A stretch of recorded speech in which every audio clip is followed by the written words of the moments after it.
Halo adik-adik, selamat berjumpa kembali bersama Pak Guru. Pak Guru berharap dapat menjumpai adik-adik dalam keadaan yang sehat walafiat. Baik adik-adik, pada hari ini kita akan belajar tentang bagaimana menuangkan gagasan, pikiran, arahan atau pesan dalam sebuah pidato persuasif.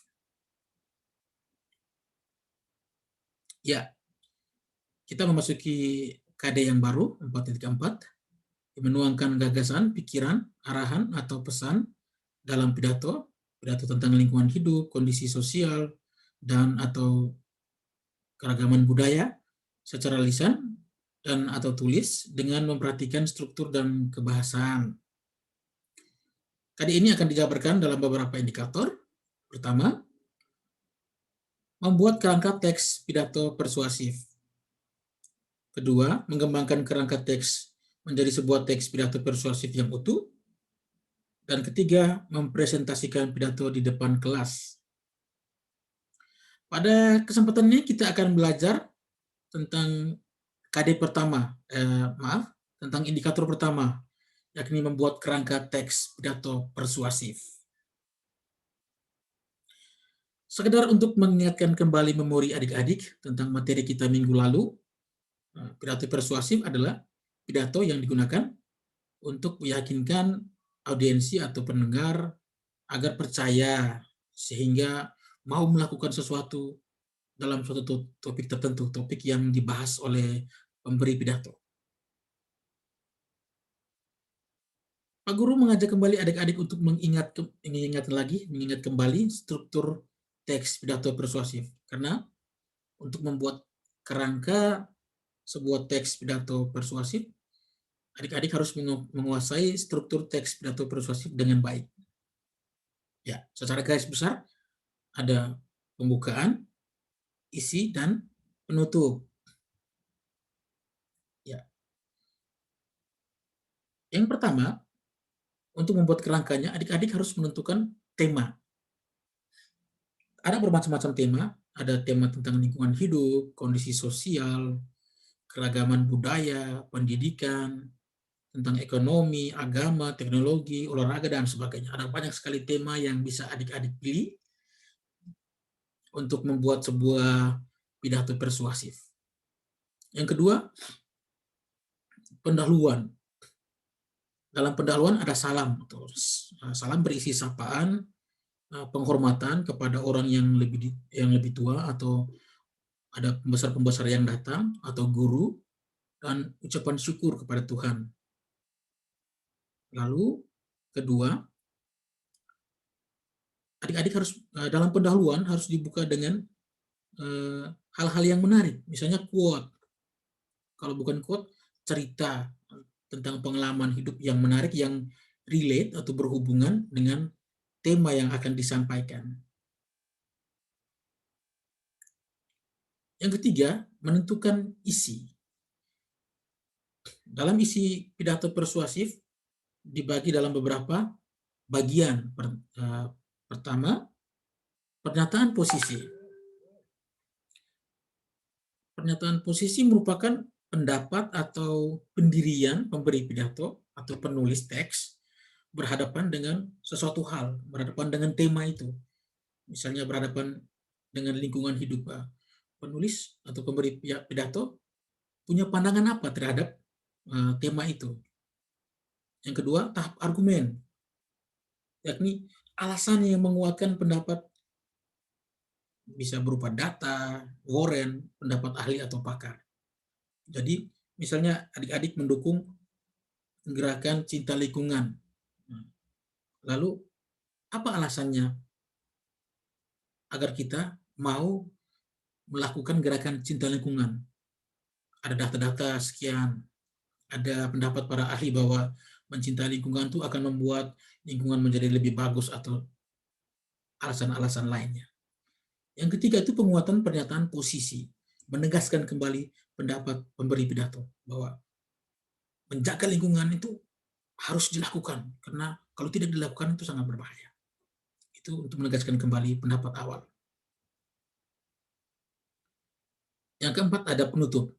Penutup biasanya berisi ajakan, ajakan kepada masyarakat, kepada pendengar, kepada audiens untuk mulai saat ini kita harus menjaga lingkungan hidup dengan melakukan hal-hal ini, tahap-tahap ini.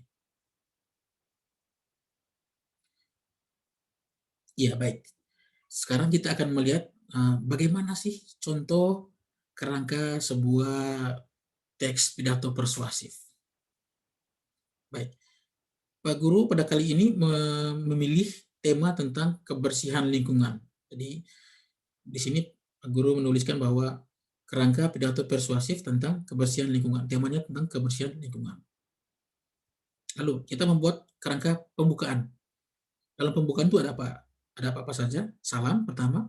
Misalnya itu ada yang saya hormati Bapak Atanasio selaku guru pengampu mata pelajaran bahasa Indonesia, atau yang saya banggakan teman-temanku seperjuangan, itu salam.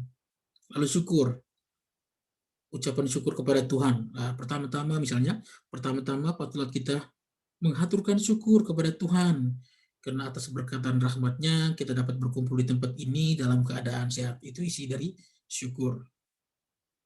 Yang berikut quote atau kata-kata mutiara atau kata-kata motivasi yang relate, yang berhubungan, yang berkorespondensi dengan tema. Misalnya, merawat lingkungan sama dengan merawat masa depan anak cucu kita. Ya, ini berhubungan dengan tema tentang kebersihan lingkungan.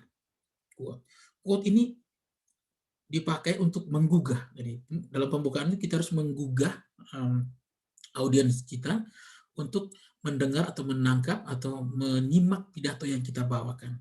Jadi harus dibuka dengan hal-hal yang menarik. Misalnya dengan quote atau dengan cerita yang berhubungan dengan tema itu.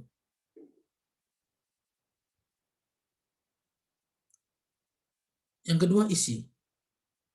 Ya, kerangka itu draft dari sebuah pidato atau rancangan pidato.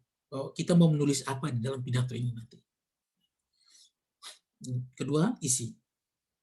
Ada tiga yang harus ditulis dalam isi. Yang pertama, pernyataan posisi. Pernyataan posisi, bagaimana pendapat atau pandangan penulis tentang tema yang dipilih. Ya, contohnya, di sini Pak Guru memilih tentang lingkungan. Jadi, lingkungan merupakan tempat kita melakukan semua aktivitas kehidupan sehari-hari. Lalu tanpa lingkungan yang baik, maka niscaya kehidupan kita akan berjalan dengan baik. Oleh karena itu, kita harus menjaga kebersihan lingkungan. Itu pernyataan posisi. Bahwa lingkungan itu harus dijaga.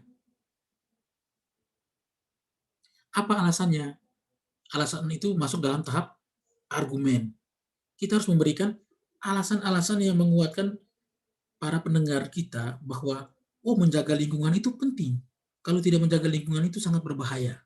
Jadi alasan itu diberikan dalam bentuk data atau fakta atau pernyataan-pernyataan dari para pakar atau ahli.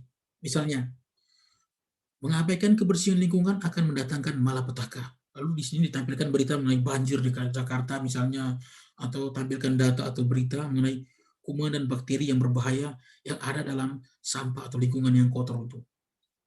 Lalu dengan menjaga lingkungan, maka kesehatan kita terjamin. Nah, selain kesehatan fisik, juga kesehatan psikis, kesehatan mental kita. Misalnya, menurut American Heart Association, menghabiskan waktu pada lingkungan bersih yang terbuka dan hijau mampu membantu menurunkan tingkat kecemasan dan depresi. Ini data ya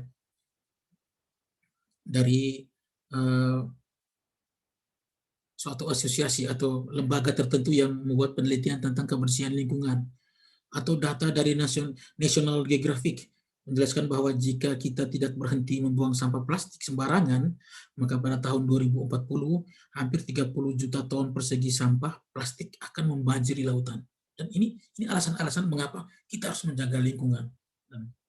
Dan data-data ini bisa menggugah audiens kita. Benar sekali, kalau kita tidak menjaga lingkungan kita akan sangat berbahaya kehidupan anak cucu kita ke depan nanti di tahun 2040 misalnya. Yang berikut, penguatan pernyataan posisi, menguatkan pernyataan awal penulis bahwa menjaga lingkungan itu penting. Jadi sekali lagi, misalnya di sini Pak Guru tulis, sekali lagi saya tekankan bahwa menjaga kebersihan lingkungan ada hal yang utama. Jika tidak, maka dampaknya sungai banjir akan melanda, sampah plastik menumpuk, lautan rusak, penyakit di mana-mana, dan kita yang akan rugi sebenarnya. Itu penguatan pernyataan posisi. Yang berikut ada penutup. Penutup berisi ajakan ada kalimat untuk mengajak orang untuk melakukan itu. Jadi ajakan ini diperkuat dengan argumen tadi. Jadi argumen yang kita buat harus mampu mengajak orang untuk melakukan sesuatu, sehingga ketika kita ajak orang untuk membuat sesuatu, orang tergugah. Nah, jadi ajakan, misalnya di sini Pak Guru tulis, karena itu mari kita jaga kebersihan dengan membuang sampah pada tempatnya, mengurangi penggunaan sampah plastik, tidak boleh merusak fasilitas kebersihan yang ada di lingkungan, dan sebagainya. Itu ajakan. Marilah, marilah.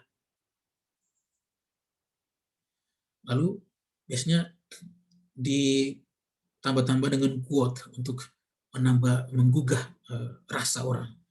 Jagalah kebersihan di lingkunganmu sebagaimana kamu menjaga harta bendamu. Jadi kebersihan lingkungan diibaratkan dengan harta. Jadi kebersihan itu harta. Jadi kita harus menjaga kebersihan sama dengan menjaga harta kita.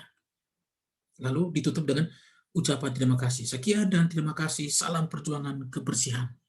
Misalnya seperti itu kerangkanya. Tidak susah adik-adik untuk membuat ini. Sangat mudah. Ya. Untuk membuat argumen, adik-adik harus membaca. Memang adik-adik harus membaca dalam berita, jurnal, atau kalau jurnal terlalu berat, dalam berita-berita yang ada di surat kabar harian atau majalah. Di situ ada kolom biasanya yang berisi tentang lingkungan hidup. Silakan adik-adik mencari itu atau mencari di internet, di kompas.com atau tribun.com. Banyak sekali berita-berita mengenai lingkungan hidup yang bisa adik-adik akses untuk menguatkan argumentasi adik-adik dalam menggugah rasa orang untuk melakukan sesuatu. Baik, sebagai hadiah dari Pak Guru untuk kalian akan diberi tugas untuk melengkapi proses pembelajaran pada indikator yang pertama ini, membuat kerangka pidato. Yang pertama, pilihlah sebuah tema pidato. Terserah mau pilih tema tentang apa, tentang budaya, tentang lingkungan hidup, tentang pendidikan, terserah, yang menggugah minat adik-adik. Yang kedua, buatlah kerangka pidato dari tema tersebut. Kerangka saja ya, bukan isinya. Jadi bedakan antara isi dengan kerangka. Jadi kerangka itu hanya poin-poin apa yang mau adik-adik bicarakan dalam pidato. Seperti yang Pak Guru tunjukkan sebelumnya pada contoh. Yang ketiga, kirimkan kerangka tersebut kepada Pak Guru dalam bentuk PPT melalui Google Classroom kita. Baik adik-adik, demikianlah pembelajaran kita untuk hari ini. Terima kasih untuk perhatian adik-adik. Sampai berjumpa lagi di perkuliahan minggu depan untuk membahas indikator kedua, yaitu mengembangkan kerangka teks pidato persuasif ini. Terima kasih dan sampai jumpa.